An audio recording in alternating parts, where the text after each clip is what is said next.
Christmas Eve by Nikolai Gogol. Narrated by Trevor O'Hare. The last day before Christmas had passed, wintry, lucid night had arrived. The stars looked out. The stately moon rose in the sky to shine for good people in the whole world, so that everyone might be gay and sing carols praising Christ. The frost was sharper than in the morning, but everything was so quiet that its crunching under the boot could be heard half a versta away. No gathering of young men yet appeared beneath the windows of the houses. Only the moon peeped into them stealthily, as it tempting the girls to hurry with their dressing up and run out onto the creaking snow. From the chimney of one house a column of smoke arose and spread in a cloud over the sky, and with the smoke rose a witch riding on a broomstick. If the assessor from Surochinsky had been passing at the time, driven by all three horses, wearing his lancer-like cap with a sheepskin band, and his blue coat lined with sheepskin, with his whip devised by the devil which he uses to urge on his driver, then he would surely have noticed her, for there's not a witch in the whole world that can escape from the Surochinsky assessor. He can remember the number of piglets the peasant woman's pig delivered, how much linen lies in her trunk, and exactly what piece of his clothing or of his household goods a citizen will pawn in the tavern on Sunday. But the Surochinsky assessor was not traveling by, and after all, what business of his are strangers? He has his own district. Meanwhile, the witch had risen so high that she flashed by above like a mere black speck. But wherever the black speck appeared, there the stars, one after the other, disappeared from the sky. Soon the witch had collected a sleeve full of them. 3 or 4 still sparkled. Suddenly, from the opposite direction, another speck appeared. It grew, began to expand, it was no longer a speck. A short-sighted Mar, even had he put on his nose the wheels of the commissar's carriage instead of spectacles, still could not have discerned what it was. In front of it looked exactly like a German. The tip of its small, narrow snout, which turned about incessantly sniffing everything it came across, was round like a pig's. Its legs were so thin that, if the mayor of Jaroskovsk had possessed such, he would have broken them during the first Kezachok. On the other hand, from behind, it looked quite like a district lawyer in uniform, its hanging tail being as sharp and long as the flaps of the modern uniform. It was perhaps only by the goat-like beard under its snout and the smallish horns sticking out of its head, and the fact that the whole of it was not wither than a chimney sweep, that one could see it was neither a German nor a district lawyer, but just a devil with one night left to roam the wide world, instructing good people in sin. Tomorrow, when the first bells peal in the morning service, he will tuck in his tail, and without looking back, run straight into his den. Meanwhile, the devil stealthily drew up to the moon and had already stretched out his hand to seize it when he suddenly jerked it back as if burnt. Sucking his fingers, he shook his leg and ran to it from the other side, and again jumped away withdrawing his hand. But, despite his failures, the sly devil did not cease his pranks. Running up to it, he suddenly grasped the moon with both hands. Grimacing and blowing, he kept throwing it from one hand to the other, like a peasant who has taken a live ember with his bare hands for his pipe. Finally, he quickly hid it in his pocket and ran on as if nothing had happened. Nobody in Dikanka heard how the devil stole the moon. It is true that the district scribe, when leaving the pub on all fours, saw the moon dancing in the sky for no apparent reason, and tried on his oath to convince the whole village of what he saw, but the villagers shook their heads and even made fun of him. And why did the devil embark on such lawless business? This was the reason. He knew that the rich Cossack, Chub, had been invited by the deacon to a party after the Mass for the dead, which would be attended by the mayor, a relation of the deacon, a bishop's chorister who had arrived in a blue jacket and could sing in the lowest bass, the Cossack, Zverbaguz, and somebody else. There, in addition to the kutva, would be mulled wine, vodka distilled with saffron, and a multitude of various edibles. Meanwhile, Chub's daughter, the prettiest girl in the village, would remain at home, and to her would probably go the blacksmith, a very muscular and powerful young man who was more odious to the devil than the sermons of Father Konrad. In his spare time, the blacksmith engaged in painting, and was famous as the best painter in the whole neighborhood. Elko himself, the captain of 100 Cossacks, who was alive at that time, had called him to Poltava expressly to paint the deal fence near his house. All the basins from which the Cossacks of Tikhonka gulped their borscht were painted by the blacksmith. He was a God-fearing man and often drew pictures of the saints, and even now his evangelist Luke can be found in the Church of T, the triumph of his art. However, there was a picture painted on the church wall in the main entrance. In that, he had depicted St. Peter on Doomsday, with keys in his hands, evicting the evil spirit from hell. The frightened devil was tossing in all directions, having a presentiment of his perdition, and sinners released from imprisonment were thrashing him and chasing him with whips and sticks and anything else they could get a hold of. When the painter was laboring over this picture, painting it on a large wooden board, the devil had tried with everything in his power to hinder him. He invisibly pushed the painter's hand and, raising cinders from the furnace of the smithy, scattered them over the picture. But despite everything, the work was finished and the board carried into the church and fixed to the wall of the entrance. From that time on, the devil swore to take vengeance on the blacksmith. Only one night remained for him to roam the wide world, but during that night he was seeking somehow to avenge his wrath on the blacksmith. That was why he resolved to steal the moon. He knew that old Chub was lazy and disinclined to move, that his house was not too near to the deacons, that the road stretched behind the village past the mills and the graveyard and wound round a ravine. On a moonlit night, mulled wine and vodka distilled with saffron might have tempted Chub, but in complete darkness hardly anyone would manage to drag him from the stove and tempt him out of the house.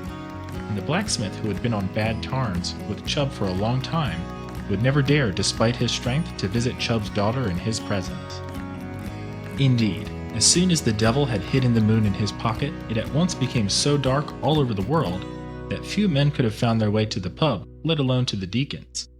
The witch, finding herself suddenly in the dark, screamed out. At this, the devil drew up alongside, fawning, caught her arm and began to whisper into her ear the things usually whispered to all the feminine species. Strangely is our world arranged. All living things strive to imitate and copy each other. In the past, in Mirgorod, only the judge and perhaps the town bailiff would walk in winter wearing sheepskin coats covered with cloth. All the minor officials wore them simply bare. But now the assessor and other officials cover themselves with new lambskin coats with a cloth finish. The chancery clerk and the district scribe, about 3 years ago, bought some blue nankeen at 6 griven in Arshin. The sexton made himself loose nankeen trousers for the summer and a waistcoat from striped worsted yam. In short, everybody tries to rise in the world. When will people stop being vain? I would wager that many will think it strange that the devil should try to do the same. What is most annoying is that he probably thinks himself handsome when, as far as his appearance is concerned, one is ashamed to look at him. His muzzle, as Foma Grigorievich used to say, is an abomination of abominations. Nevertheless, he too makes love. But in the sky and under the sky, it became so dark that nothing further could be seen of what transpired between them. Then you haven't been to the deacon's new house yet? Cossack Chub asked this question as he left the threshold of his house, of a tall emaciated peasant in a short sheepskin coat, whose overgrown beard showed that the fragment of scythe, with which the peasants usually trimmed their beard for lack of a razor, had not touched it for more than 2 weeks. There's going to be some good drinking here, continued Chub, a grin spreading over his face, only we mustn't be late. Saying this, Chub straightened out his belt, which closely embraced his overcoat, pulled his cap more firmly over his eyes, and tightened his grip on his whip, which frightened and menaced the troublesome dogs. But glancing up, he stopped. What the devil? Look, look, Panas. What? Said his kinsman, lifting up his head also. What do you mean, what? The moon's not there. The devil, you're right, there's no moon. That's it. There isn't, said Chub, with some annoyance at his kinsman's invariable indifference. Doesn't mean a thing to you, probably. And what can I do about it? Some devil, continued Chub, wiping his mustache with his sleeve, had to interfere. May he, the dog, have no glass of vodka to drink in the morning. It's as if he did it to mock us. I purposely looked through the window when I was sitting in the house. The night was a miracle, the snow shining in the moonlight, everything visible, like daytime. Hardly do we leave the door, and there he might just as well have put my eyes out. May his teeth be broken on a dry oat cake. Chub continued to grumble and swear for a long time, and in the meantime pondered what to do.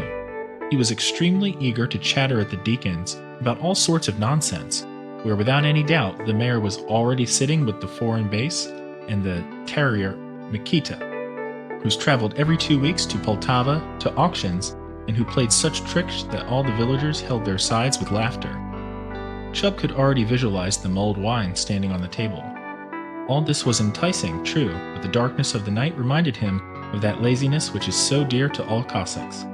How good would it be to be lying now on the stove, with his feet drawn up, calmly smoking a pipe and listening drowsily to the carols and songs of the gay young men and girls thronging in crowds under the windows.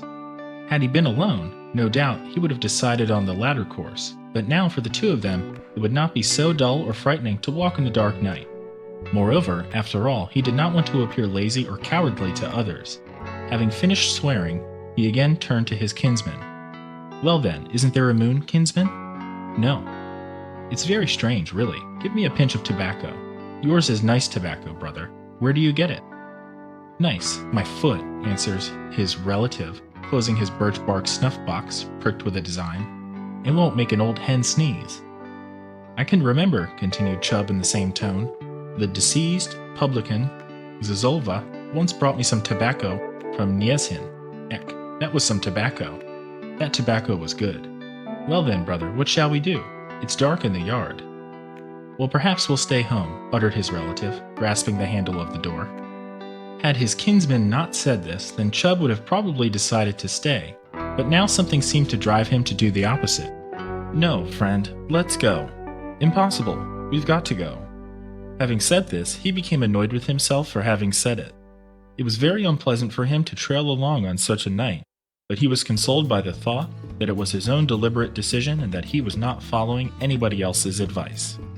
The relative, without showing on his face the slightest trace of annoyance, like a man to whom it makes absolutely no difference whether he sits at home or drags himself out of it, looked around, scratched his shoulders with the handle of his whip, and the two kinsmen departed on their journey.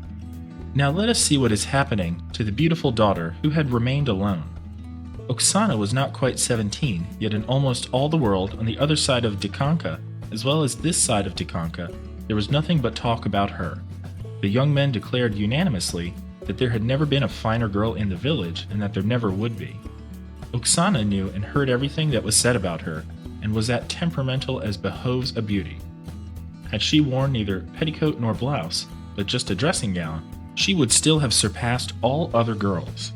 The young men pursued her in crowds, but losing patience, left the willful beauty one by one and turned to others not so spoilt. The blacksmith alone was stubborn and did not stop trailing after her, although he too was dealt with not in the least better than the others. After her father's departure, Oksana dressed herself up for a long time and preened herself before a small mirror in a pewter frame and could not admire herself enough. "Why have people got it into their heads to praise my beauty?" she was saying, as if absent-mindedly and merely for the sake of having a chat with herself. "People are lying. I'm not beautiful at all." But the reflection in the mirror of a fresh, lively face of childlike youth with gleaming black eyes and an inexpressibly sweet smile which burnt the soul quickly demonstrated the contrary. "Are my black brows and eyes, then," continued the maiden without relinquishing the mirror, "so beautiful that there are none equal to them in the world?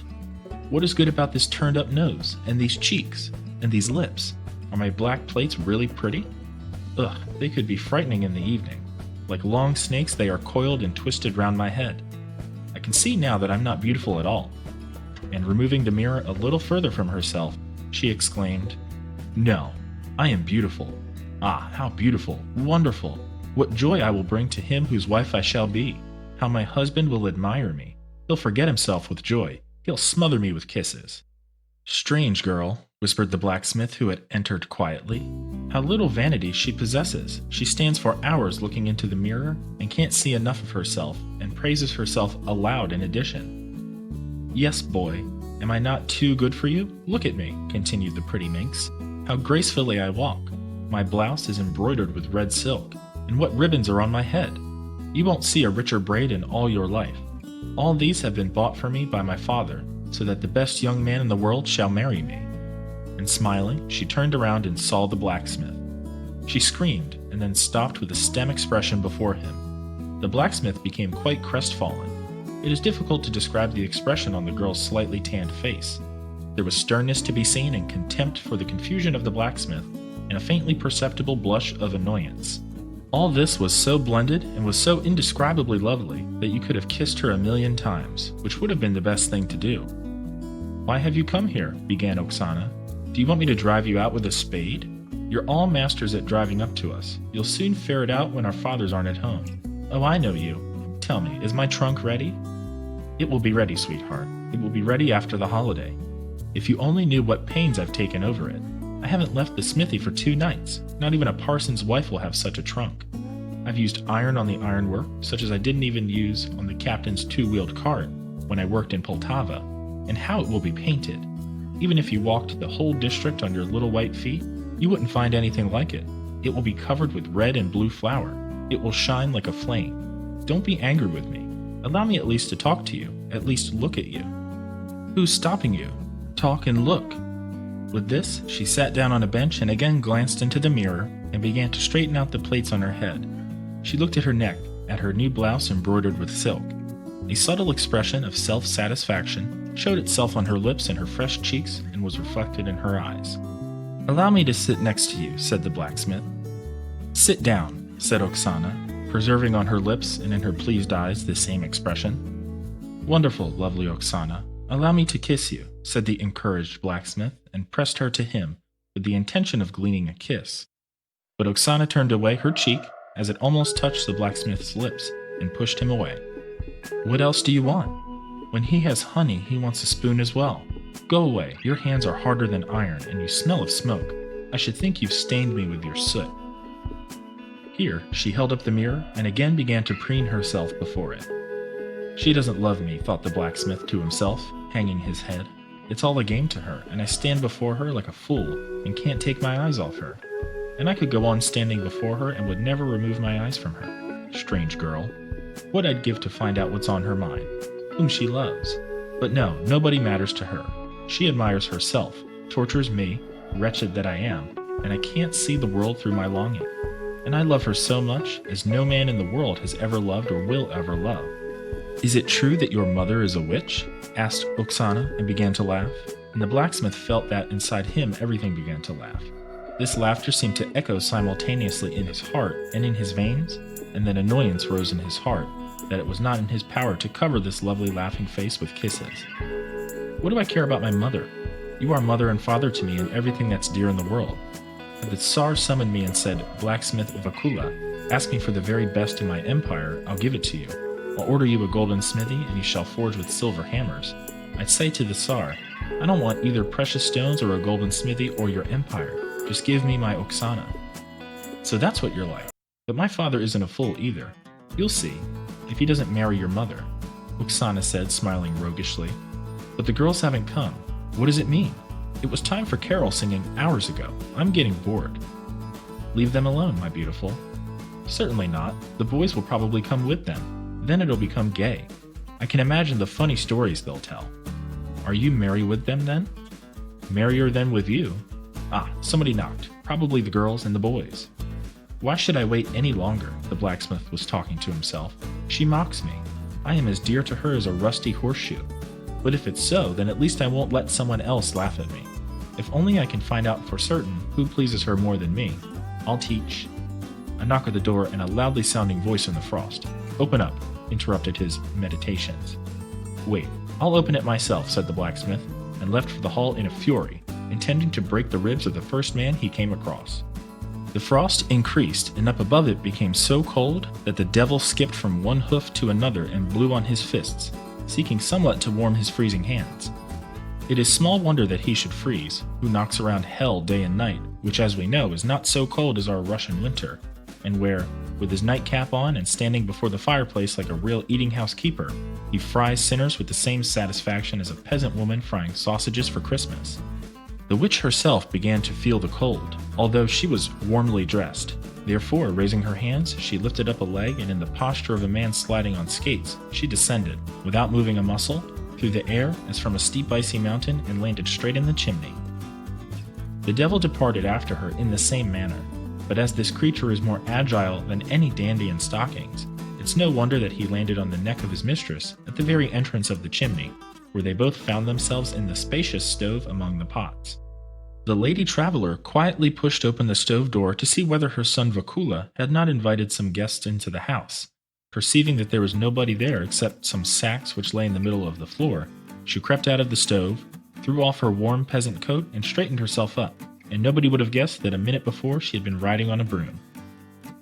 The mother of the blacksmith Vakula was not more than 40 years old. She was neither handsome nor plain. After all, it is difficult to be beautiful at her age. Nevertheless, she was so bewitching to the steadiest Cossacks, to whom there's no harm in remarking, beauty mattered little, that she was visited by the mayor and by the deacon Osip Nikiforovitch, of course if the deacon's wife was not at home, and the Cossack Kunvo Chub, and the Cossack Kazvan Sverbeguz, and let it be said in her honor she could manage them cleverly. Not one of them even dreamed that he had a rival, both pious peasants and noblemen as the Cossacks called themselves, who went dressed in cloak and hood to church on Sunday, or if the weather was bad, to the pub, saw nothing amiss in calling on Solaka, eating fat curd dumplings with sour cream, and having a chat in a warm house with that talkative and attentive hostess. The nobleman, especially for that purpose, made a long detour before reaching the pub and calling it dropping in on the way. And when Solaka went to the church on a feast day, wearing a nankeen blouse with a bright petticoat and over it a blue skirt, with golden tassels sewn on at the back of it, and stood near the right choir, the deacon would be sure to begin to cough and blink involuntarily in her direction, and the mayor would stroke his mustache, wind his tuft of hair around his ear, and say to his neighbor, "Yeah, that's a good woman, a devil of a woman." Solaka bowed to everyone, and each thought that she was bowing to him alone. But anybody who loved poking his nose into other people's business would have noticed at once that Solaka was most affable of all to the Cossack Chub. Chub was a widower. 8 corn stacks always stood before his house. 2 pairs of strong oxen pushed out their heads from his wattle barn into the street and lowed, when they saw their approaching relative, the cow or their uncle, a fat bull. The bearded buck-goat climbed to the very roof from which he bleated in a sharp voice like a town bailiff, teased the turkeys, which strutted about the yard, and exhibited his posterior when he saw his foes, the small boys, who jeered at his beard. A lot of linen, thick overcoats, and ancient Polish surcoats with golden galloons lay in Chub's trunks. His deceased wife had been an elegant woman. In addition to poppies, cabbages, and sunflowers, 2 rows of tobacco were sown every year in his kitchen garden. All this Solaka thought no harm in adding to her own household, and, reflecting in advance how it would be arranged when it fell into her hands, she redoubled her benevolence towards old Chub. And to prevent her son Vakula from successfully courting Chub's daughter and grabbing everything for himself, when he would probably not allow her to interfere with anything, she resorted to the usual method of all 40-year-old widows, making mischief between Chub and the blacksmith as often as possible. It was perhaps due to these very guiles and to her shrewdness that the old woman began to gossip about her, especially when they had drunk a little more than usual in some gay reunion, saying that Solaka was certainly a witch, that the young man Kiziako Impenko had seen a tail behind her, hack no bigger than a woman's spindle, that 2 Thursdays ago she had run across the road in the shape of a black cat, that a pig had once rushed up to the priest's wife, crowed like a cockerel, put Father Kondrat's cap on its head, and had run away. It so happened that when the old women were gossiping about it, a cowherd, Timish Korostvovi, arrived. He did not refrain from mentioning how in summer, before the very fast of St. Peter, when he lay down to sleep in the cattle shed, having propped up his head with straw, he had with his own eyes seen the witch, with her hair falling loose over her shoulders and wearing only her nightshirt, begin to milk the cows. He could not move, he was so bewitched, and she greased his lips with something so horrible that he kept spitting the whole of next day. All of this, however, is somewhat dubious, for only the Sorochinsky assessor can see a witch, and therefore all the leading Cossacks waved their hands when they heard such talk. "The bitches are lying," was their usual comment. Having crept out of the stove and straightened herself out, Solaka, as behoves a good housewife, began to tidy up and put everything in its place, but she did not touch the sacks. Vakula brought these in, he can carry them out. In the meantime, the devil, when he was still in the process of flying into the chimney, somehow happened to turn around and see Chub arm in arm with his relative, when they were still a long way from the house. He immediately flew out of the stove, ran across their path, and began to dig up heaps of frozen snow from all directions. The snowstorm arose. The air turned white. The snow tossed about backwards and forwards like a net and threatened to plaster the eyes, mouths, and ears of the pedestrians. The devil flew back again into the chimney, firmly convinced that Chub and his relative would turn back, would find the blacksmith, and would probably deal with him in such a manner that for a long time he would not have the strength to take the paintbrush in his hands and paint insulting caricatures.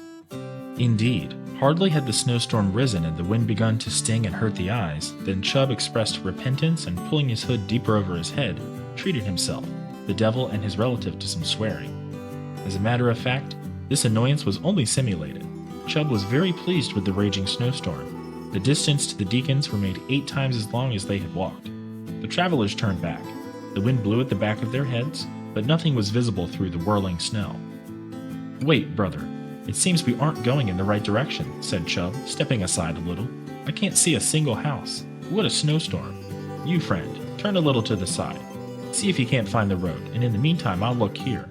What demon drove me to roam about in such a snowstorm? Don't forget to shout when you find the road. What a lot of snow the devil has blown into my eyes." But the road was not to be seen. The relative, having walked off to the side, wandered back and fro in his high boots and at last stumbled straight onto the pub. This find so overjoyed him that he forgot everything, and shaking off the snow from himself, without worrying in the slightest about his friend who had remained in the street, he entered the hall. In the meantime, it seemed to Chub that he had found the road. He stopped and began to shout with all his might, but seeing that his relative did not appear, decided to walk alone. Some time later he saw his house. Snowdrifts were lying near it and on its roof. Clapping his hands, which froze in the cold, he began to knock at the door and to shout in a commanding voice to his daughter to open it. "What do you want?" sternly shouted the blacksmith who'd come out. Chub, recognizing the blacksmith's voice, stepped back a little. "No, that's not my house," he said to himself. "The blacksmith wouldn't wander into my house. Yet if you look at it closely, it isn't the blacksmith's either. Whose house can it be? There, I haven't recognized it. It's the cripple Levchenko's house, who recently married a young wife. His is the only house like mine. That's why it seemed a little strange to me at first to find I'd arrived home so quickly. But Levchenko is sitting now at the deacon's, that I do know. Why then the blacksmith? He goes to his young wife. That's what it is. That's good. Now I've understood everything." "Who are you, and why do you barge into people's houses?" said the blacksmith, more sternly than before, and came nearer. "No, shan't tell him who I am," thought Chub. "For all I know, he'll give me a beating, the accursed monster." And changing his voice, he answered, "It's me, good man. I came to you to sing a few carols for your entertainment." "Go to hell with your carol singing," angrily shouted Vakula. "What are you standing about for? Do you hear? Get out of my sight immediately." Chub himself had this prudent intention, but it seemed insulting to him to be forced to obey the blacksmith's orders, as if some evil spirit pushed him and forced him to bid defiance. "I don't see what you're shouting so much about," he said in the same voice. "I want to sing carols, and that's all there is to it." "I see the words have no effect on you." Chub felt a very painful blow on his shoulder following these words. "I see, you're beginning to fight already," he said, stepping back a little. "Go away with you," shouted the blacksmith, presenting Chub with another blow. "What's the matter with you?" said Chub in a voice which expressed pain, annoyance, and fear. "I see, you want to fight seriously, and to hurt, too." "Go. Go away," shouted the blacksmith, and slammed the door. "What cheek," Chub said, when he remained alone in the street. "You try and get nearer. See what he's like? Who does he think he is? You think I won't start proceedings in court? No, my good man, I certainly will, and I'll go straight to the commissioner. I'll show you, although you're a blacksmith and a painter. At any rate, I'd like to have a look at my back and shoulders. I bet they're black and blue. They should be. He's battered me, the son of an enemy. It's a pity it's cold, and I don't feel like throwing off my overcoat. You wait, you devil's blacksmith. May the devil smash you and your smithy. You'll do some coughing then, you damned gallows bird. Still, he's not at home now. I bet Salaka's sitting there alone. Ahem. Not far from here after all. I might go there. Nobody will surprise us at this time. Maybe one could also. Ah, how painfully that blasted blacksmith has beaten me." Chub scratched his back and departed in the opposite direction. The pleasure which he anticipated from the meeting with Salaka somewhat alleviated his pain and made hardly noticeable even the frost, which raged in the streets, unallayed by the whistle of the blizzard. At times an almost sugary smile appeared on his face. His beard and mustache were lathered with snow by the storm more thoroughly than by any barber who tyrannically grasps his victim by the nose. If the snow had not obliterated everything, we should have long continued to see how Chub would stop to scratch his back and mutter, "He hit me hard, the accursed blacksmith," and again depart on his way. As the agile dandy, with the tail and goat-like beard, flew out of the chimney and then back again, the pouch which hung tied to his side, and which he had hidden the stolen moon, somehow accidentally became caught on the stove. It fell open, and the moon, taking the opportunity, flew out through the chimney of Salaka's house and gracefully rose in the sky. Everything became light again. The blizzard vanished completely. The snow began to sparkle like a wide silvery meadow and became studded with crystal stars. The frost seemed to become less acute. Crowds of young men and girls appeared with sacks. Songs began to resound, and there were few houses before which carol singers were not crowding. How wonderfully the moon shines! It is difficult to describe how good it is on such a night to jostle among a crowd of laughing, singing girls and young men, only too ready to joke and play tricks that only such a gaily smiling night can inspire. It is warm in the peasant's tight-fitting overcoat. The cheeks bum even more vividly from the frost, and the devil himself is behind, pushing one on to frolics. A crowd of girls with sacks broke into Chubb's house and surrounded Oksana. Shouting, laughter, and talking deafened the blacksmith. All of them vied with each other in telling the beautiful girl something new. They emptied the sacks and boasted of the small flat-bread loaves, the sausages and dumplings, quite a considerable amount of which they had managed to collect from their carol singing. Oksana seemed full of happiness and joy, chatted to one and to another, and laughed without stopping. With a mixture of annoyance and envy, the blacksmith gazed on this gaiety, and this time cursed carol singing, although he used to be passionately fond of it. "Ah, Odarka," said the gay beauty, turning to one of the girls, "you've new shoes on. How pretty they are, and with gold. You're lucky, Odarka. You have a man who buys you everything, and I have nobody who could get me such nice shoes." "Don't worry, my darling Oksana," exclaimed the blacksmith. "I'll get you shoes that even a nobleman's daughter rarely wears." "You?" said Oksana, and quickly looked at him haughtily. "I'd like to see where you'd get shoes that I would put on my feet, unless you bring me the shoes the Empress is wearing." "See what she's got into her mind," the crowd of girls shouted with laughter. "Yes," continued the beauty proudly, "you're all witnesses.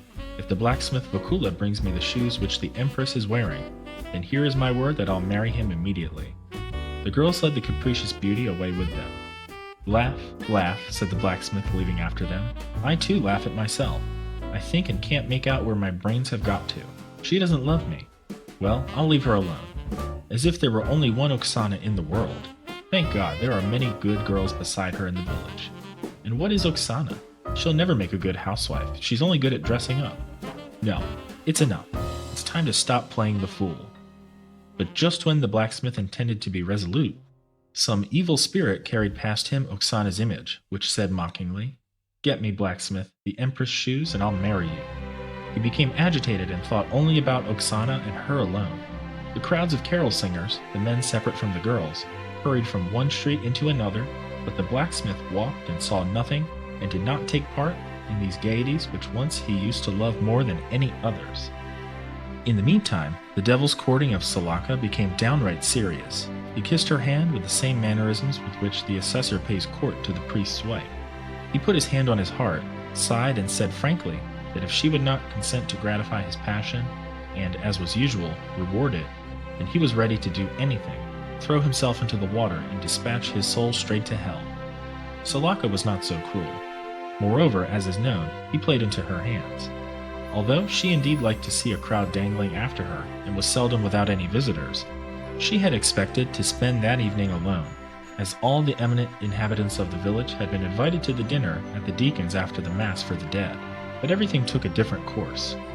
Hardly had the devil confronted her with his demands, than suddenly a knocking and the voice of the stout mayor were heard at the door. Salaka ran to open the door, and the agile devil climbed into a sack. The mayor shook off the snow from his hood, and having accepted from Salaka's hands a glass of vodka and drunk it, told her that he did not go to the deacon's as a snowstorm had risen, and seeing a light in her house, had called on her with the intention of spending the evening with her. Hardly had the mayor managed to say this, than a knock was heard at the door, and the deacon's voice. "Hide me somewhere," whispered the mayor. "I shouldn't like to meet the deacon now." Salaka thought for a long time where to hide such a thick-set guest. Finally, she chose the biggest sack of coal. She emptied the coal into the tub, and the stout mayor, with his mustache, head, and hood complete, crept into the sack. The deacon entered, groaning a little and rubbing his hands, and said that nobody had called on him, and that he was extremely pleased with this opportunity of having a drink with her, and that he had not been frightened by the snowstorm. Then he drew nearer to her, coughed, smiled at her, touched her bare stout aim with his long fingers, and said with a sly and self-satisfied air, "And what if we hear, magnificent Salaka?" and having said that, jumped back a little. What do you mean, what? It's a hand, Osip Nikiforovich, answered Salaka. Aha, a hand, said the deacon, heartily satisfied with this beginning, and strutted across the room. And what is this, dearest Salaka? He said with the same expression, again drawing near, and touched her neck lightly with his hand and jumped back in the same manner. As if you didn't see, Osip Nikiforovich, answered Salaka. It's my neck, and on my neck is a necklace. On your neck is a necklace. And the deacon again strutted across the room, rubbing his hands. And what is this, incomparable Salaka? Heaven knows what the lascivious deacon would have touched next with his long fingers, but suddenly a knock was heard at the door, in Cossack Chubb's voice. Ah, heavens, a stranger, shouted the deacon in his fright. God in heaven, if they find a person of my calling here, it will reach Father Kondrat's ears. But the deacon's apprehension were of a different kind. He was even more anxious than his better half should not find out, for she, even without this additional pretext, had thinned his thick mop of hair with her terrible hand. For God's sake, virtuous Salaka, he said, all his body trembling. They are knocking. By God, they're knocking. Hide me somewhere. Salaka emptied the coal from another sack into the tub, and the deacon, whose body was not too bulky, crept into it and sat down at the very bottom of it, so that one could have poured about half a sackful of coal on top of him. Hello, Salaka, said Chubb, entering the house. Perhaps you didn't expect me, eh? You really didn't expect me? Perhaps I've intruded, continued Chubb, his face bearing a gay and significant expression, which indicated that his clumsy brain was working and preparing to release some labored and intricate witticism. Perhaps you've been playing around with somebody here. Perhaps you've hidden somebody. What? And enchanted by his own remarks, Chubb began to laugh, inwardly triumphant that he was the only one to enjoy Salaka's benevolence. Well, Salaka, now let me have some vodka to drink. I think my throat has frozen in the cursed frost. Why did God have to send such a night before Christmas? How it started, d'ye hear, Salaka, how it started. My hands are numbed, can't open my coat. How the blizzard started. Open up, a voice sounded in the street, accompanied by a push at the door. Somebody's knocking, said Chubb, and stopped. Open up, came a shout louder than before. That's the blacksmith, said Chubb, grabbing his hood. D'ye hear, Salaka? Put me where you like. Nothing in the world will make me appear before that accursed monster, the devil's son. May a pimple as big as a hayrick spring up under both his eyes. Salaka, who had become frightened, rushed around herself like a person possessed and, losing her wits, made a sign to Chubb to creep into the same sack in which the deacon was already sitting. The poor deacon did not even dare to express his pain by coughing or groaning when the heavy peasant sat down almost on his head and placed his long frostbitten boots on both sides of his temples. The blacksmith entered without saying a word or taking off his cap, and almost dropped on the bench. It was apparent that he was extremely out of sorts. Just as Salaka was closing the door behind him, somebody knocked again. This was Cossack Svirbaguz. He could not be hidden in a sack because no such sack could be found anywhere. He was heavier in body than the mayor himself, and of greater height than Chubb's relative. Therefore, Salaka led him into the kitchen garden to listen to everything he wanted to impart to her. The blacksmith absent-mindedly surveyed the corners of his house, listening from time to time to the songs of the carol singers, which resounded in the village from far away. At last, his eyes fell on the sacks. Why are these sacks lying here? They should have been taken away a long time ago. This love affair has made me quite crazy. It's Holy Day tomorrow, and all sorts of rubbish is still lying in the house. I'll carry them out to the smithy. The blacksmith crouched down before the tremendous sacks, tied them more firmly, and prepared to heave them on his shoulders. But it was obvious that his thoughts wandered God knows where, otherwise he would have heard how Chubb began to hiss when the hair on his head was twisted by the string which tied the sack, and how the corpulent mayor began to hiccup quite distinctly. Won't this wretched Oksana really be driven out of my head? Said the blacksmith. I don't want to think about her, but I still do, and, as if on purpose, only about her. Why do these thoughts steal into my head against my will? What the devil? The sack seems to have become heavier than before. Something's probably been put into them besides the coal. I'm a fool. I've forgotten that everything seems heavier to me now. Before, I used to be able to bend and unbend a brass coin with one hand and a horseshoe with the other, and now I can't lift a few sacks of coal. Soon, I'll tumble down at a whiff of the wind. No, he exclaimed after a silence, having taken courage. What a woman I am. I shan't allow anybody to laugh at me. Even if there were 10 such sacks, I'll lift them all. And bravely he loaded his shoulders with the sacks which 2 strong men could not have carried. I'll take this one too, he continued, lifting the small one at the bottom, of which the devil lay curled up. I think I put some of my tools in here. Then he left the house whistling a song. I won't be bothered with a wife. Louder and louder echoed songs, laughter, and shouting in the streets. The crowds of jostling people were increased by the arrivals from neighboring villages. The young men played pranks and ran wild to their heart's content. Often, in between carol singing, some gay song would be heard which one of the young Cossacks had managed to compose on the spot. Laughter would reward the composer. Small windows would be pushed open and an emaciated old woman's hand, these old women and sedate fathers were the only ones to remain indoors, would emerge, holding a sausage or a piece of pastry. The young men and girls vied with each other in holding out the sacks and catching the booty. In one spot, the young men appeared from all sides and surrounded a crowd of girls. Noise and shouting arose. One threw snowballs at them. Another snatched away a sack with a variety of edibles in it. In another spot, the girls would be catching a young man and tripping him up so that he would fly headlong to the ground with his sack. They seemed prepared to spend the whole night in making merry, and the night, as if especially for that purpose, shone wonderfully. The moonlight seemed even brighter through the luster of the snow. The blacksmith stopped with his sacks. He seemed to hear Oksana's voice and her delicate laughter in the crowd of girls. All his nerves became alert, throwing the sacks to the ground so that the deacon, who was at the bottom, groaned from the blow, and the mayor hiccuped quite audibly. The blacksmith, with the small sack still on his shoulders, joined the crowd of young men who followed the crowd of girls, among whom he seemed to have heard Oksana's voice. Yes, it's her. She stands like a queen and her black eyes are blazing. A handsome man is telling her something, probably something funny, for she is laughing, but she's always laughing. As if not of his own free will, without knowing how, he elbowed his way through the crowd and stood beside her. Ah, Vakula, you're here. Hello, said the beauty with that smile, which almost drove Vakula mad. Well, have you got much for your carol singing? But your sack's small. Have you got the shoes which the empress wears? Get the shoes and I'll marry you. And laughing, she ran away with the crowd of girls. The blacksmith stood as if rooted to the ground. No, I can't. I've no more strength left, he said at last. But my God, why is she so devilishly beautiful? Her glance and talk and everything, well, it just sets me on fire, just does. No, it's beyond me to master it. It's time to put an end to everything. May my soul perish. I'll drown myself in the mill pond and disappear. With resolute steps, he went forward, caught up with the crowd of girls, came up alongside Oksana and said in a firm voice, Goodbye, Oksana. Look for whatever bridegroom you want. Fool whoever you want, but you won't see me again in this world. The beauty seemed to be surprised, wanted to say something, but the blacksmith waved his hand and ran away.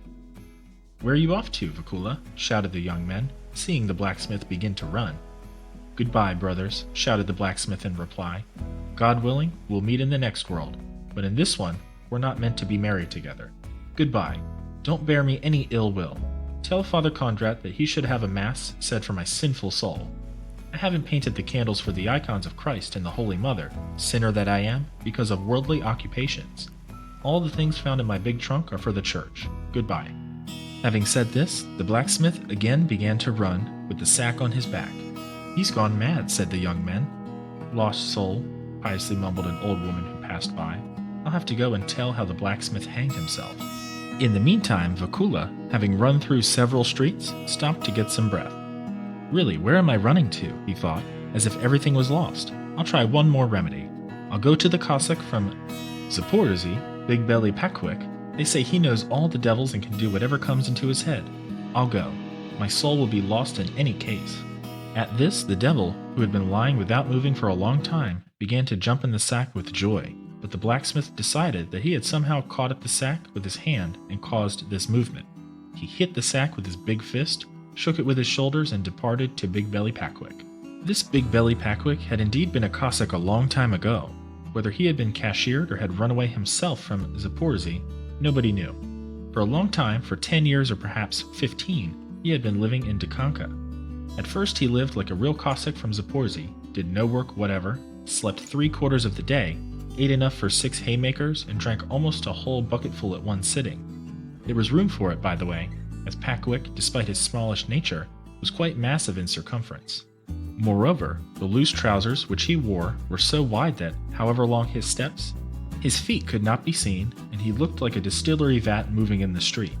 Perhaps this was why he was nicknamed Big Belly. Not many weeks had passed after his arrival in the village before everybody had found out that he was a sorcerer. If anybody had anything wrong with him, he immediately called in Packwick, and all Packwick had to do was whisper several words and the illness would be completely remedied. If it so happened that a hungry nobleman choked with a fishbone, Packwick knew exactly how to hit his back so skillfully with his fist that the bone would depart where it belonged without causing the noble throat any harm. Lately he had seldom been seen anywhere.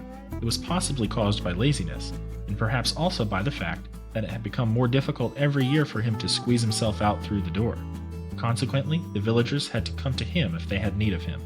The blacksmith opened the door, not without trepidation, and saw Packwick sitting on the floor in the Turkish fashion before a smallish tub on which stood a basin with small dumplings. This basin was placed apparently intentionally on a level with his mouth. Without moving a single finger, he slightly bent his head to the basin and sipped the gravy, seizing the dumplings from time to time with his hand. Packwick must certainly have been very engrossed in the dumplings, because it appeared that he had not noticed the arrival of the blacksmith, who had hardly crossed the threshold before he made him an extremely low bow. "I've come to beseech your aid, Packwick," said Vakula, bowing again. Fat Packwick raised his head and again began to eat the dumplings. "Don't be angry with me, they say," said the blacksmith, gathering courage. "I'm not talking for the sake of insulting you, that you're a distant relation of the devil." Having uttered these words, Vakula became frightened and thought that he had expressed himself too bluntly and had not sufficiently veiled the insulting words. Expecting that Packwick would grab the tub together with the basin and hurl it straight at his head, he stepped aside a little and covered himself with his sleeve so that the hot gravy from the dumplings should not bespatter his face. But Packwick looked up and again began to eat the dumplings. The blacksmith, feeling encouraged, decided to continue. "I came to you, Packwick. May God grant you everything, goods and chattels in abundance, bread in proportion." The blacksmith sometimes could turn out a modern phrase. He had become accustomed to that during his stay in Poltava when he painted the captain's deal fence. "I have to perish, sinner that I am. Nothing in the world can help me. What is to be must be. I have to ask help from the devil himself. So Packwick," the blacksmith said, observing his continued silence, "what shall I do?" "Who needs the devil should go to the devil," answered Packwick, without raising his eyes and continuing to devour the dumplings. "That's why I've come to you," said the blacksmith, making a low bow. "I think apart from you, nobody in the world knows the way to him." Packwick, without a word, polished off the remaining dumplings. "Help me. Be kind. Don't refuse," urged the blacksmith. "Whether it's pork or sausages, buckwheat flour, or, if you like, linen, millet meal, or anything else, if needs be, I know what's customary among decent people. I won't be mean. Tell me at least how, for example, I can more or less happen to hit on the right road for him." "There's no need for him to go far, who has the devil behind him," answered Packwick indifferently, without changing his posture. Vakula gazed fixedly at him, as if the explanation of these words was written on his forehead. "What's he saying?" Wordlessly asked his expression in his gaping mouth, prepared to swallow the first word like a dumpling. But Packwick was silent. At this point, Vakula noticed that Packwick had neither dumplings nor tub in front of him, but instead, two wooden basins stood on the floor, one filled with curd dumplings, the other with sour cream. His thoughts and eyes involuntarily turned to these dishes. "I wonder," he said to himself, "how Packwick will eat the curd dumplings. He probably won't want to bend down, and it's impossible to avoid using your hands. You have to dip the curd dumplings in the sour cream first." He hardly had the time to think this out when Packwick opened his mouth wide, looked at the curd dumplings, and opened his mouth even wider. Immediately a curd dumpling flapped out of the basin, flopped down into the sour cream, turned over on the other side, jumped up, and flew straight into his mouth. Packwick ate it and again opened his mouth wide, and a curd dumpling entered it in the same order. He took upon himself only the hard work of chewing and swallowing. "See? A miracle," thought the blacksmith, opening his mouth wide in amazement, and immediately perceived that a curd dumpling was climbing into his own mouth and had already smeared it with sour cream. Pushing the curd dumpling away, he wiped his lips and began to reflect on the miracles which occur in the world and the wisdom that the evil spirit brings to man, observing at the same time that Packwick alone could help him. "I'll bow to him again. Perhaps he'll explain it better. Here, what the devil? It's a fast day and he's eating curd dumplings, which are forbidden on fast days. What a fool I am to stand here and be infected by sin. Back I go." And the devout blacksmith ran helter-skelter out of the house. But the devil, who sat in the sack and was rejoicing in anticipation, could not bear to have such nice prey escape from his hands. As soon as the blacksmith put down the sack, he jumped out of it and sat down on his neck.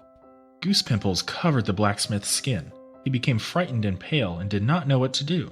He was already on the point of making the sign of the cross, but the devil bent his dog snout to his right ear and said, "It's me, your friend. I'll do anything for our comrade and friend. I'll give you as much money as you want," he squeaked into the blacksmith's left ear. "Oksana will be ours this very day," he whispered, turning his muzzle again to the blacksmith's right ear. The blacksmith stood still and pondered.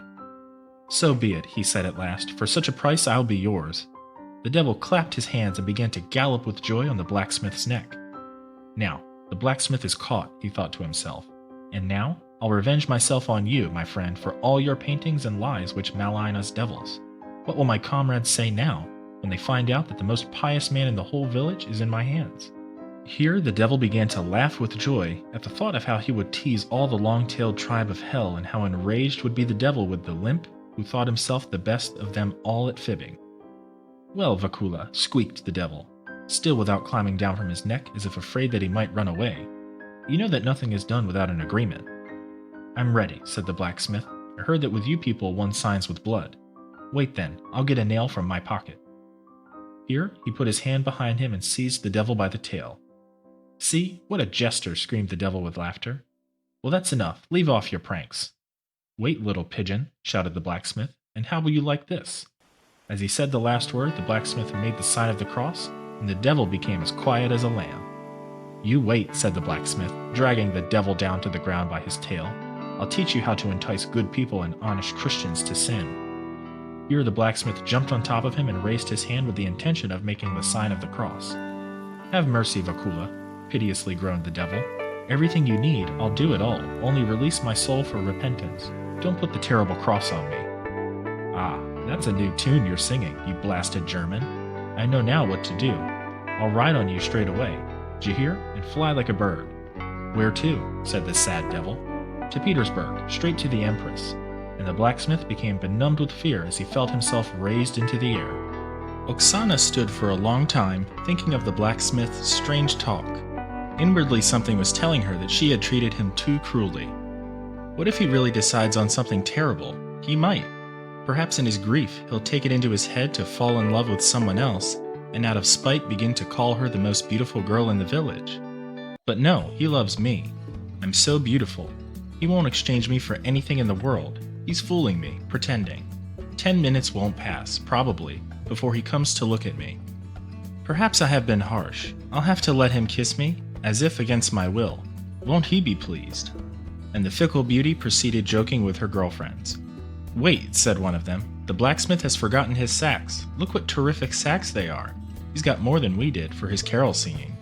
I should say a quarter of sheep's been thrown in here, and there's probably no counting the sausages and the bread. Wonderful, one could stuff oneself throughout the whole of the festival." "Are these the blacksmith's sacks?" exclaimed Oksana. "Let's quickly drag them into my house, and let's have a good look at what he's put in them." Everybody acclaimed this suggestion with laughter. "But we can't lift them," suddenly shouted the whole crowd, straining to move the sacks. "Wait," said Oksana. "Let's run quickly and get the sledge, and we'll carry them away in it." And the crowd ran to fetch the sledge. The prisoners had become extremely bored sitting in the sacks, in spite of the fact that the deacon had made quite a considerable hole for himself with his finger. If there were no people about, he might perhaps have also found some means of creeping out, but to creep out of the sack in everybody's presence, to be turned to ridicule, that restrained him, and he decided to wait and only groaned slightly under the Chubb's impolite boots. Chubb himself longed for freedom no less, feeling as he did that something lay under him, on which it was extremely awkward to sit. But as soon as he heard his daughter's decision, he calmed down and did not want to get out, reasoning that at least 100 or maybe 200 steps had to be walked to his house, and having got what he would have had to set himself right, button his overcoat, tie his belt, such a lot of work. Moreover, his hood had been left at Solacha's. Rather let the girls drive him up in the sledge. But it turned out quite differently from what Chubb had expected. Just as the girls ran for the sledges, his emaciated relative was leaving the pub, upset and out of sorts. The landlady would on no account take the risk of giving him drink on credit. At first he wanted to wait in the pub, hoping that some pious nobleman might arrive and treat him. But, as if on purpose, all the noblemen remained at home, like honest Christians, among their household. Reflecting on corrupt morals and on the stony heart of the Jewess who sold wine, the relative stumbled onto the sacks and stopped in amazement. "Look at these sacks somebody has thrown down on the road," he said, looking round. "There's probably some pork in them. Somebody must have had all the luck to get such a lot of odds and ends for his carol singing. What tremendous sacks! Supposing that they're stuffed with buckwheat cakes and biscuits, even that's good. If there are only loaves of bread in them, that too is useful. The Jewess gives a small nip of vodka for each loaf. I'd better grab them quickly so that nobody should see." Here he heaved the sack containing Chubb and the deacon onto his shoulders, but felt that it was too heavy. "No, it'll be difficult to carry it alone," he mused. But there, as if one purpose, came the weaver, Shapovalenko. "Hello, Ostap." "Hello," said the weaver, and stopped. "Where are you going?" "Nowhere. I go where my legs go."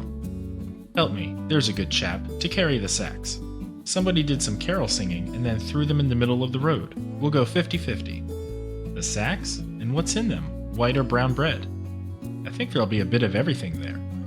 Here they hurriedly pulled out some sticks from a wattled hedge, put the sack on them, and began to carry it on their shoulders.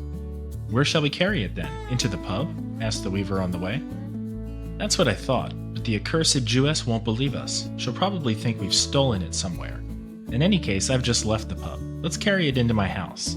No one will disturb us there. The wife's not at home." "Are you sure she's not at home?" asked the cautious weaver. "Thank God, we haven't lost our minds yet," said the relative. "Even the devil would not take me where she is. I think she'll be trailing around with the women till daylight." "Who's there?" shouted the relative's wife, hearing a noise in the hall, caused by the arrival of the two friends with the sack, and opened the door of the house. The relative was thunderstruck. "What did I tell you?" said the weaver, losing heart. The relative's wife was a treasure of kind not unplentiful in this wide world. Like her husband, she hardly ever sat at home. Almost her whole day was spent cringing before gossips and well-to-do old women, praising their food and eating it with a good appetite. She fought with her husband in the mornings only, because it was only then that she occasionally saw him. Their house was twice as old as the loose trousers of the district scribe. The roof in several places was without any straw. Only the remains of the wattle hedge were to be seen, because people, on leaving their houses, never took a stick for the dogs, in the hope that they would pass the relative's kitchen garden and pull out the stick they wanted from his hedge. The stove would remain unlit for 3 days at a time. Everything that his tender wife managed to scrounge, she hid as far as she could from her husband, and often, without any authority, took away from him what he had managed to acquire. That is, if he had not succeeded in drinking it away at the pub. The relative, despite his invariable solidity, did not care to give in to her, and so almost always left the house with a pair of black eyes, while his better half would ramble off groaning, to complain to her cronies about her dissolute husband and the beatings she suffered at his hands. One can imagine now how nonplussed were the weaver and the relative by such an unexpected apparition. Dropping the sack onto the ground, they hid it by standing in front of it and covering it with their coat-tails, but it was already too late. The relative's wife, although she could badly see with her old eyes, had nevertheless spotted the sack. "That's good," she said with an expression which showed a vulture's delight. "It's good that you got so much for your carol singing. Decent people always do that. But no, I think you've picked it up somewhere. Show it to me immediately. Do you hear me? At once. Show me your sack." "A bald devil will show you, but we won't," said the relative, assuming a dignified air. "What business is it of yours?" said the weaver. "We've got it for our carol singing, not you." "No, you'll show me, you rotten drunkard," cried the wife, hitting the tall relative with her fist on his chin and breaking through to the sack.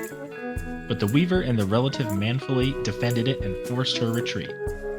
They hardly had time to recover when the spouse ran out into the hall with a poker in her hands. Dexterously wielding the poker, she struck her husband's hands and the weaver's back, and in a moment forced her way to the sack. "Why did we let her get at it?" said the weaver, recovering his senses. "Why have we, and why did you let her?" said the relative phlegmatically.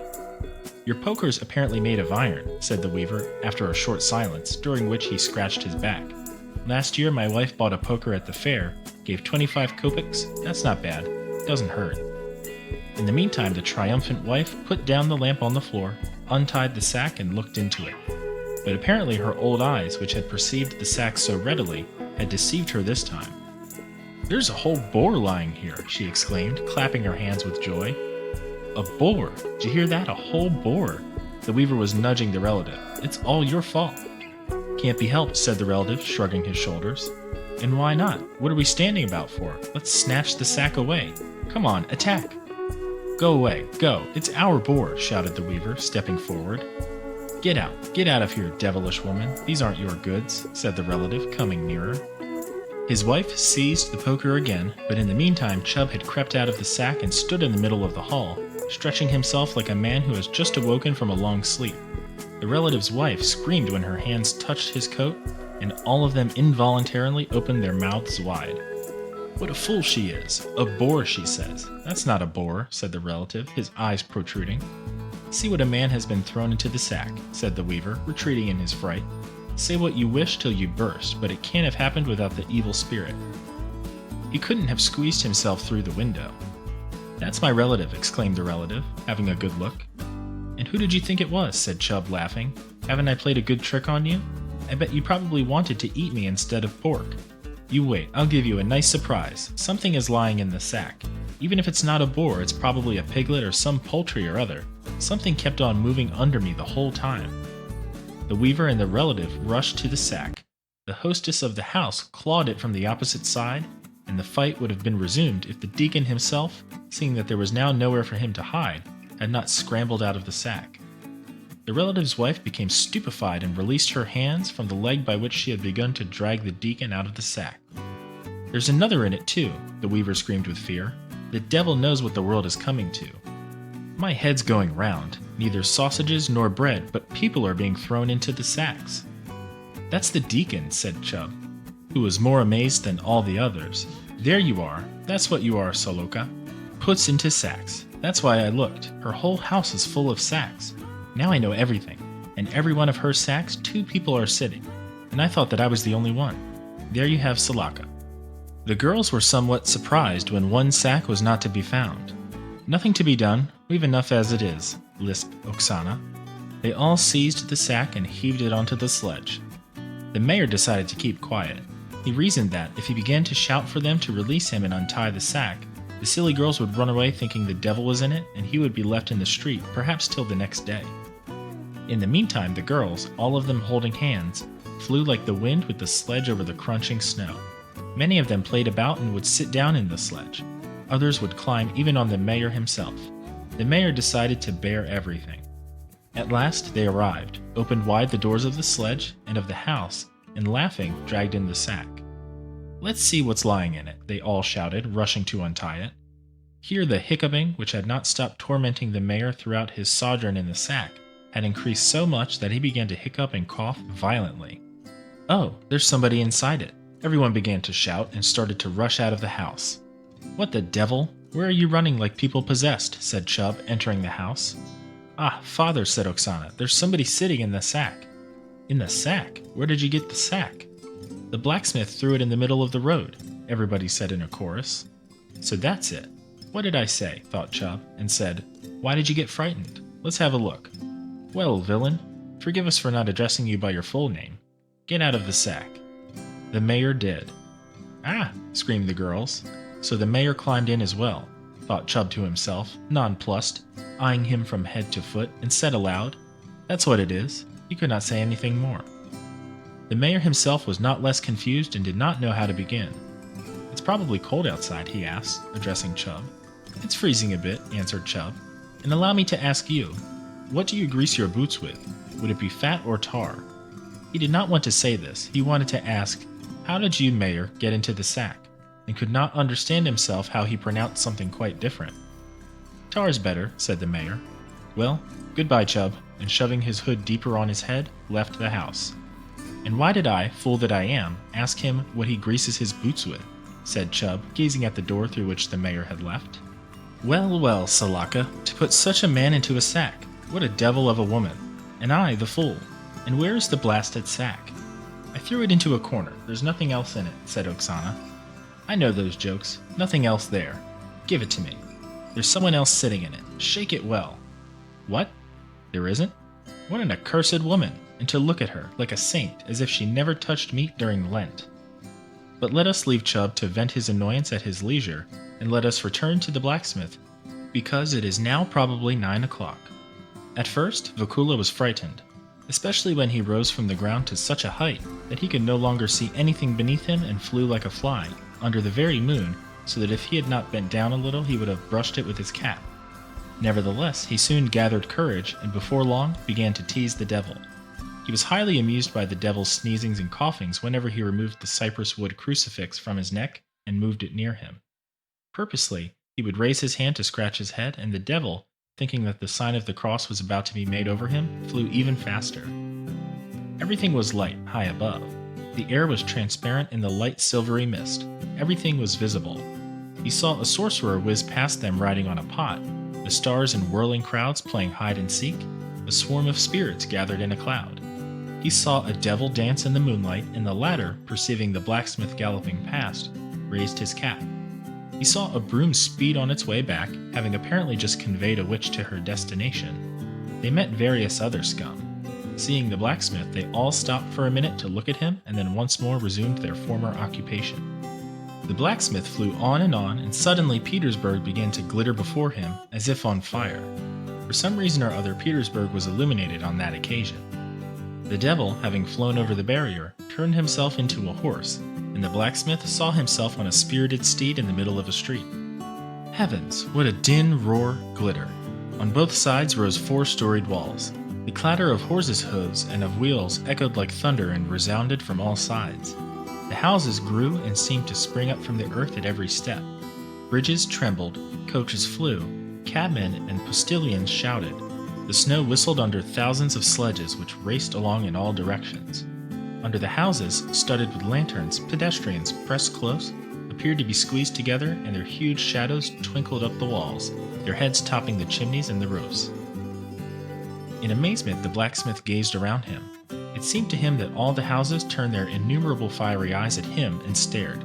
He saw so many gentlemen in fur coats covered with cloth that he did not know to whom he should raise his cap. My God, how many noblemen there are here, thought the blacksmith. I should think everyone who crosses the street in a fur coat is at least an assessor, and those who drive about in such wonderful coaches with glass windows, if they aren't town bailiffs, they are probably tax collectors and perhaps even more than that. His words were interrupted by the devil's question. Shall I ride straight to the Empress? No, I'm terrified of that, thought the blacksmith. Somewhere here, I don't quite know where, the Cossacks from Zaporozhye, who passed through Dikanka last autumn, are lodging. They traveled from Seka with some papers to the Empress. It would do no harm to consult them. Hey, Satan, climb into my pocket and then lead me to the Cossacks from Zaporozhye. And in 1 minute the devil dwindled and became so tiny that without any difficulty he climbed into the pocket. Vakula hardly had time to look around before he found himself in front of a big house, walked, not knowing how, up the stairs, opened the door, and fell back slightly, dazzled by the glitter of a well-furnished room. But he gathered some courage when he recognized the same Cossacks from Zaporozhye who had passed through Dikanka, now sitting cross-legged on silk couches, their boots smeared with tar and smoking the strongest tobacco, usually called koreshki. Greetings, your honors. God be praised that we meet again, said the blacksmith, coming closer and bowing to the ground. Who's this man? Asked one, seated right in front of the blacksmith, of another who sat further away. Don't you recognize me? Said the blacksmith. It's me, Vakula, the blacksmith. When you passed through Dikanka in the autumn, may God grant you health and long life. You were my guests for nearly 2 days. I then repaired the front wheel of your coach. Ah, said the same Cossack, it's the blacksmith who paints so well. Welcome, fellow countrymen. Why has God sent you here? Oh, I just wanted to have a look, they say.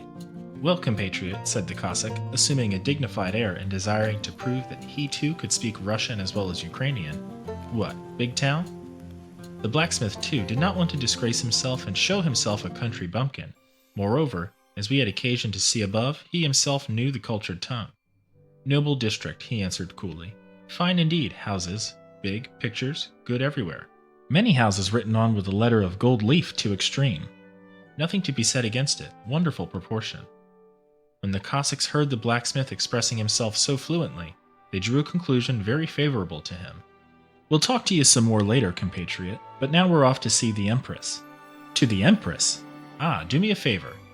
Your honors, take me with you as well. You? Said the Cossack, with the same expression with which the father talks to his 4-year-old offspring, who asks him to put him on a real big horse. What will you do there? No, it can't be done."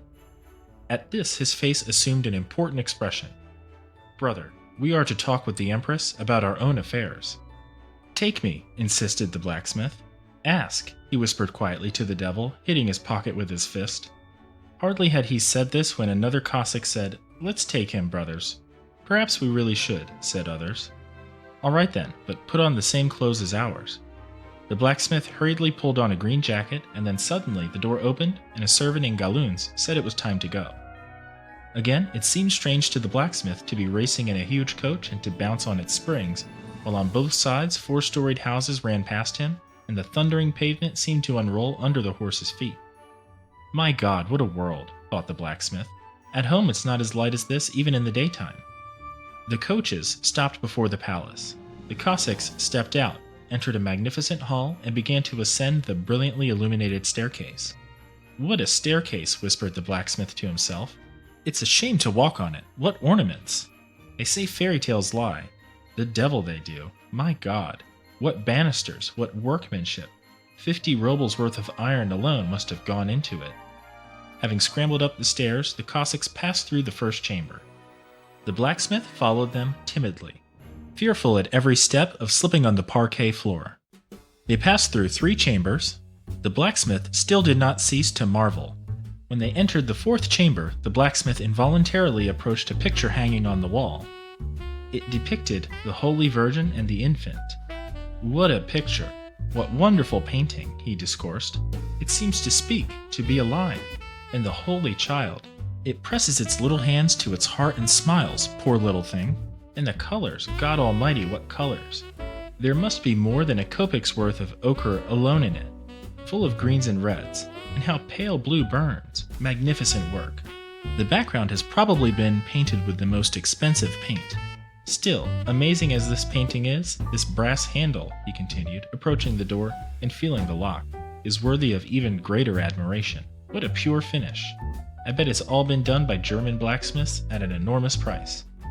The blacksmith might have continued his discourse for a long time if the lackey in galloons had not nudged his arm and reminded him that he should not lag behind the others.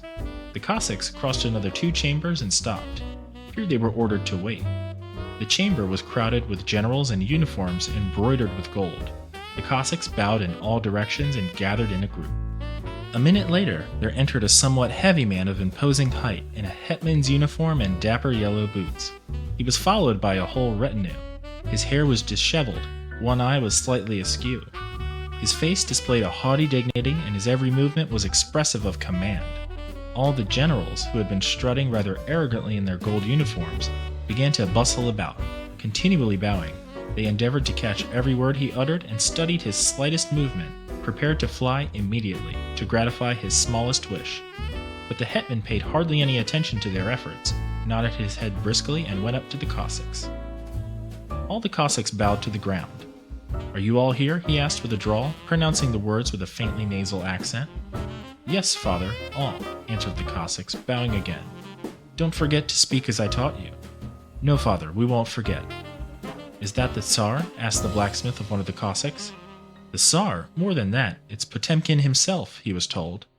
Voices were heard from an adjoining room, and the blacksmith did not know where to look when the room was filled with a multitude of ladies in long trailing satin dresses and courtiers in gold embroidered jackets.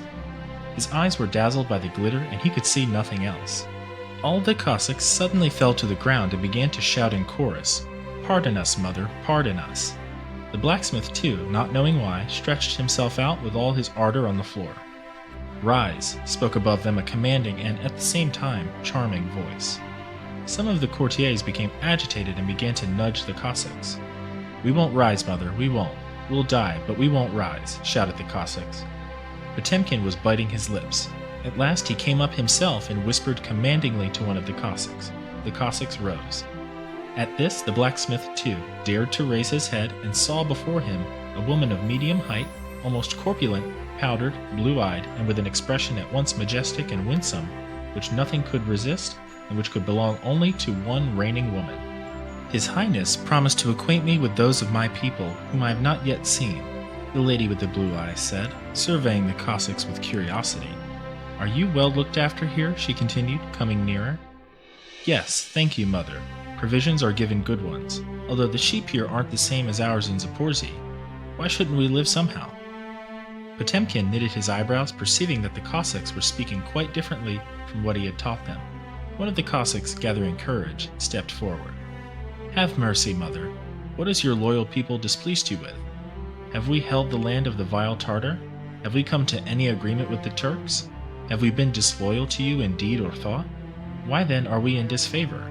First we hear that you're ordering the fortresses to be built against us everywhere. Then we hear that you want to turn us into foot soldiers.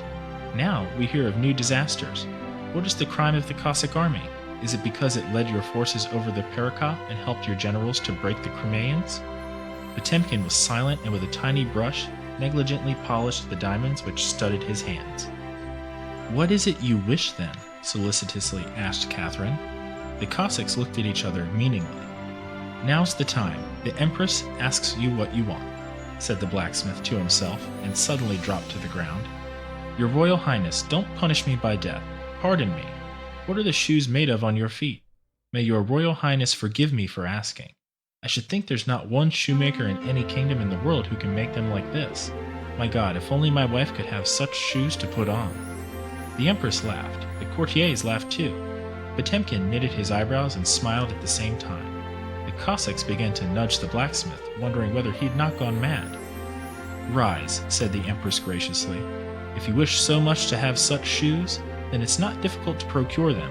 Bring him immediately my most expensive shoes, those with gold. Really, I'm very pleased with this sincerity.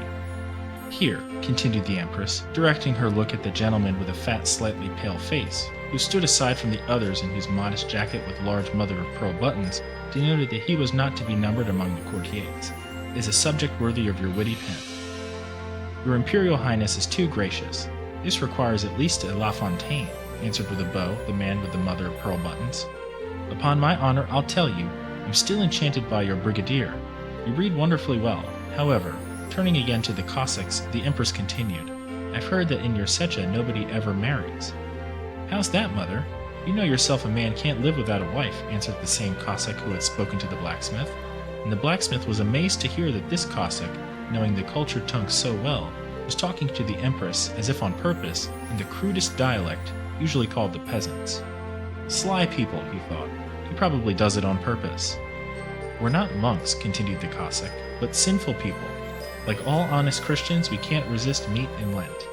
There are not few among us who have wives, only they don't live with us in the Secha. There are such whose wives in Poland, there are such who've wives in the Ukraine, there are such who've wives in Turkey." At that moment, the shoes were brought to the blacksmith. "My God, what ornaments!" he exclaimed joyfully, gabbing the shoes. "Your Royal Highness, how is it when with such shoes on your feet your honor, for example, goes skating on the ice? What must the little feet themselves be like? I'm sure they must be made of pure sugar at least."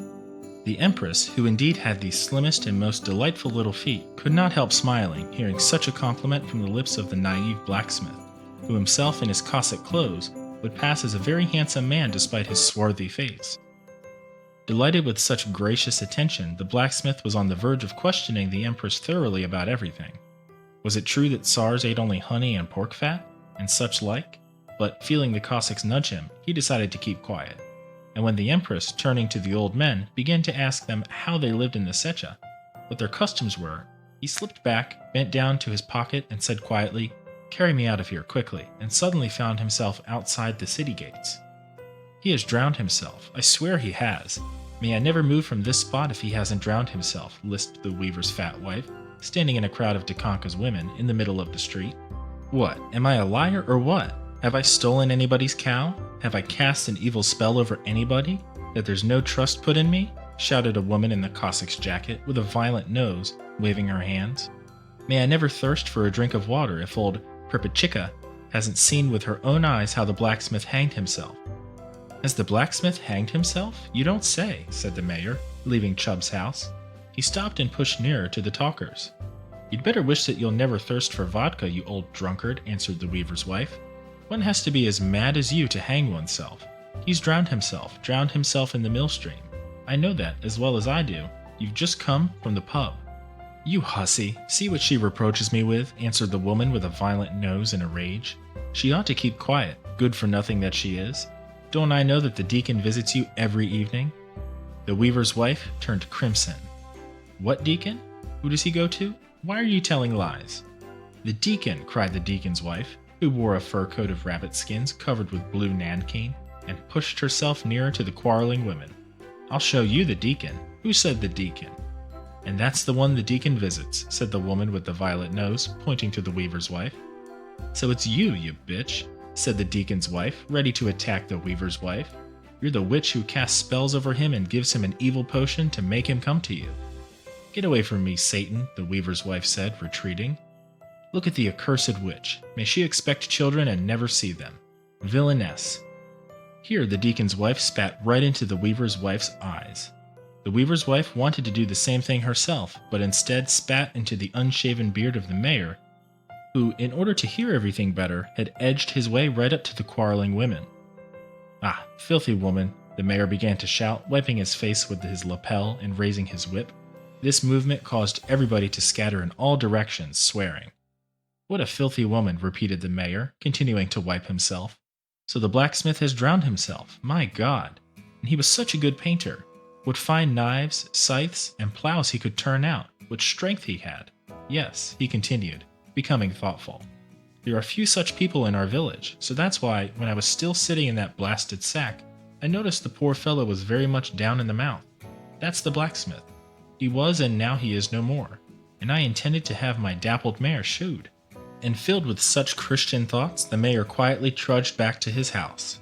Oksana became confused when the news reached her. She had little trust in Perpachika's eyes and the women's chatter. She knew that the blacksmith was sufficiently pious not to want to destroy his soul. But what if he had really gone away with the intention of never returning to the village? She was hardly likely to find another young man like the blacksmith anywhere. He loved her so much, he put up with her tantrums longer than all the others. The beauty turned the whole night under her blanket from the right side to the left, from the left to the right, and could find no sleep. Sometimes, stretched out in enchanting nakedness, which the darkness of the night hid even from herself, she scolded herself almost aloud. At times, quietening down, she would decide not to think about anything, and kept on thinking, and was all aglow and by morning had fallen head over heels in love with the blacksmith. Chub expressed neither pleasure nor sorrow about Vakula's fate. His thoughts were busy with only one thing. On no account could he forget Salaka's unfaithfulness, and did not stop reproaching her even in his sleep. Morning arrived. The church was full of people even before daylight. Elderly women, with white scarves on their heads and white cloth jackets, crossed themselves piously at the very entrance of the church. The noblewomen, in green and yellow blouses, and some even in blue Polish surcoats with golden tassels at the back, stood in front of them. The girls, on whose heads were tied shopfuls of ribbons, and round whose necks hung necklaces with crucifixes and ducats, tried to thread their way nearer to the altar. But in front of them all stood the noblemen and plain peasants with mustaches, tufts of hair, thick necks, and freshly shaven chins, almost all in cloaks, from under which appeared a white or blue jacket. On all faces, wherever you looked, a holy day spirit was to be seen. The mayor licked his lips in advance, picturing how he would break his fast with sausages. The girls thought of how they would skate with the boys on the ice. The old women whispered prayers more zealously than ever before. Over the whole church, Cossack Zverbaguz could be heard praying with fervor. Oksana alone stood as if in a daze. She prayed and she did not pray. So many mixed feelings were crowded in her breast, one sadder than another, one gloomier than another, that her face expressed only an intense confusion. Tears trembled in her eyes. The girls could not understand the reason for it and did not suspect that the fault was the blacksmith's. Yet Oksana was not alone in her preoccupation with Vakula. All the villagers noticed that the holiday was not quite a holiday, that something seemed to be missing. As misfortune willed it, the deacon, after his journey in the sack, had become hoarse and bleated in a voice that was barely audible. It is true that the newly arrived chorister took the notes well with his bass, but it would have been far better had the blacksmith been there too. He always stepped up to the choir and led them with the same melody that they sing in Poltava. Matins were already over. Then Mass was said. Really, where had the blacksmith vanished? Throughout the rest of the night, the devil flew back with the blacksmith even quicker than before, and soon Vakula found himself near his house. At that moment, the cock crowed. "Where are you off to?" shouted the blacksmith, seizing by the tail the devil, who wanted to rush away. "Wait, friend, we haven't finished yet. I haven't thanked you." Then, picking up a stick, he struck the devil 3 times, and the poor devil began to run like a peasant who had just been thrashed by the assessor. And so, instead of cheating, seducing, and fooling others, the enemy of mankind was fooled himself. After that, Vakula entered the doorway, buried himself in the straw which lay there, and slept till midday. When he awoke, he became alarmed to find that the sun had already risen high in the sky. "I've slept through matins and mass." At this, the devout blacksmith became dismayed, thinking that God, in punishment for his sinful intention of destroying his soul, had probably deliberately sent him the sleep which prevented him even from attending church on such a solemn festival. Then, calming down, reassured by the thought that next week he would confess to the priest, and after that would make 50 genuflections daily for a whole year, he looked into the house. Nobody was in it. Apparently Salaka had not yet returned. Carefully he took out the shoes from inside his shirt and again wondered at the expensive workmanship and the amazing happening of the previous night. He washed himself and, dressing as carefully as possible, put on the clothes which he had obtained from the Cossacks. Then he took out of his trunk a new cap with a black lambskin band and blue top, which he had never worn since the time he bought it during his stay in Poltava, took out also a new multicolored belt, wrapped them all together with a leather whip in a large scarf, and departed straight to Chub. Chub's eyes began to protrude when the blacksmith entered, and he did not know what to marvel at most, whether at the fact of the blacksmith's resurrection, or at his temerity in coming to him, or at his being dressed up like a dandy and a Cossack from Zaporozhye.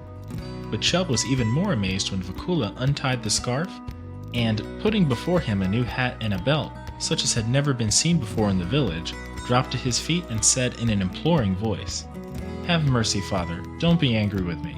Here is a whip, too, for you. Whip me to your heart's content. I surrender, repent everything. Whip me, only don't be angry with me. After all, you once used to be my dead father's friend. You always liked each other and you used to wed a bargain together." Not without secret satisfaction, Chub saw that the blacksmith, who did not care a fig for anybody in the village, who could bend coins and horseshoes like pancakes with his hands, that this same blacksmith was now lying at his feet. In order not to lessen his own dignity, Chug took up the whip and struck Vakula 3 times on the back. "Now that's enough for you. Get up. Always listen to older people. Let's forget everything that stood between us. Now tell me, what do you want?" "Father, give me Oksana."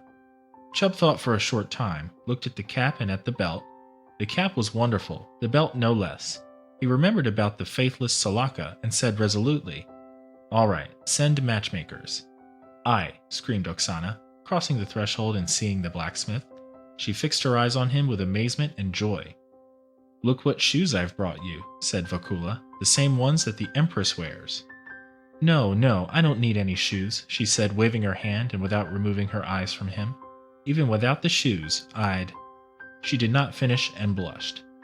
The blacksmith came nearer, took her by the hand. The girl lowered her eyes. Never had she been so wonderfully beautiful.